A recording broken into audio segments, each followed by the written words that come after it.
Welcome, in front of me I have REALME C21 and today I will show you how you can pair XIAOMI AirDots to the smartphone.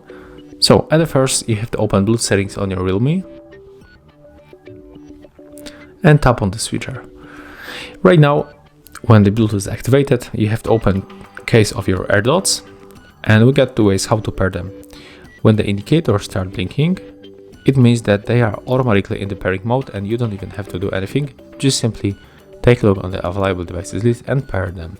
In my case, it's not going to happen, so I have to pair them manually. So we have to click and hold both buttons on our Redmi AirDots 2. Let's make it.